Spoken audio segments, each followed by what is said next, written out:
This story begins in a small town in Massachusetts. This story centers around John Procter and his nightmare that unfolds when a girl's love gets too out of control. Have you guys heard about the domino effect? Is it about Domino's Pizza? Haha, no. It's when one thing happens as a result of another event, and that event causes a chain reaction of events.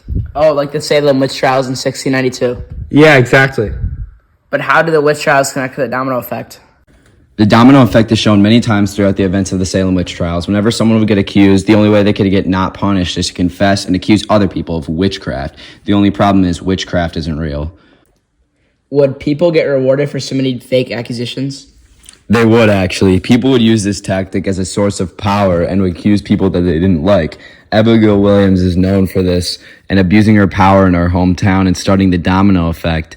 The source of Abigail's anger and accusations come from her love and obsession with our hero, John Procter. I mean, at the beginning, he was a selfish man who had conflict within between his wife and Abigail. Yes, he was, but as time went on, you can see his intentions change. As people get convicted of witchcraft, his outlook changes and he becomes very protective. And driven to overcome all the hardships his family came upon during these times of accusations. I imagine it was just as inspiring to witness in person as it through literature. Did anyone ever believe John? Yes, Reverend Hare was on their side towards the end and saw through Abigail's lies. However, Reverend Paris and the courts were strongly against them until the very, very end, where the guilt was too much and too much had been done. We should hear what those two have to say about this. From NBC News, this is Today. Starring Henry Pratt. Live from Studio 1A in Rockefeller. So, Reverend Paris, what do you think about John Procter? I view him as my opponent. He does not come to my church, and instead he tends to his farm on Sundays. I believe he has been dancing with the devil and wrote a contract for the court. So let me get this straight. The courts and yourself believe John Procter worked with the devil. Yes, the courts are not. Have you done absolutely nothing of justice so far? You have put away and killed multiple innocent teachers over a fake kid thrown by a girl under the age of 15 years old. I used to represent you, Paris, but now you're a shell. How dare you insult me and my niece like that? John Procter. John Procter was not working with the devil. He is innocent. Abigail and the girls are not telling the truth. They are burying themselves in a hole and they cannot get out of it. The girls confessed the truth, and even though John's servant revealed they saw the devils in the courts, they fainted. It must be true. Mary Warren wouldn't faint on command. Abigail has taken power from everyone in the town and frightens this young Mary Warren into going with it. I have written so many death warrants over this young girl accusing persons of witchery. I might as well be the next one on the gallows. The courts are not right, and I do not believe they've done their job in Salem. I have done mine, but you cannot have done yours. And you are just as selfish and want Proctor's land. Thank you. Back to you. So Chase, how does Elizabeth Procter get involved in this mess? Well, Abigail hates Elizabeth because she is getting in the way of John and Abigail's relationship, so she wants her to be gone. And how does she do that? She gives a doll to Mary Warren to give to Elizabeth, but what she doesn't know is that there's a needle in the right side of it where Abigail stabbed herself, as if to plant evidence of witchcraft in the Procter house. Yeah, I heard she planted a voodoo doll that looked like herself and had a needle where she planned to stab herself. That's exactly right. Not gonna lie, she's actually pretty smart for that. Henry, wanna go interview her? Of course. From NBC News, this is Today. Starring Henry Pratt. Live from Studio 1A in Rockefeller Plaza. So what do you think about John and Elizabeth Procter? OMG, I love John Procter. I would do anything for him.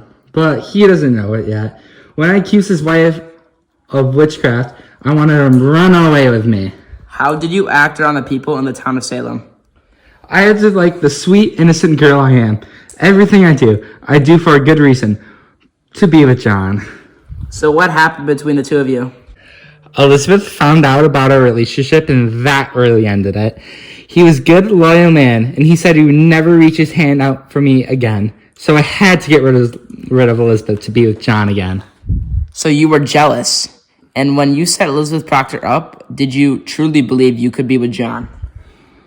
Well, yes, I was. I did it. I did this all to be with John, but I didn't know it'd go this far. I didn't want to kill John. I just wanted to have him to myself. Did you ever feel a hint of guilt for anything you did? Maybe for a moment, yes. However, it didn't last very long. I was so consumed with my new goal. In my newfound power, all I had to do was wait for time for the accusation. I hope one day you can realize what you did was horrible. I know it was wrong, but it felt so right. I was in love with John, and I didn't know another way to get to him. Okay, final question. Do you ever think you were ever going to get caught? No, not at first, but then Reverend Hale started to catch on to me. But when I tried to accuse his wife of visiting me in my sleep, the court shut that down, saying that the Reverend's wife could never be a witch. So I had to flee the country. Thank you for the interview. Now back to you, Chase. So what can we say about John and Elizabeth Procter? I mean, they were the main characters in the Crucible. Abigail was the first to set off the dominoes of chaos put on this town. The Crucible teaches us valuable lessons about not letting things get out of control and not believing everything you hear. Just because someone looks at a certain way doesn't mean they are guilty. So, Yeah, that is true, and one of the many lessons the Crucible teaches. But also, you can make a case for Abigail in protecting her reputation. She had to keep convincing people of witchcraft, or else her reputation would be ruined.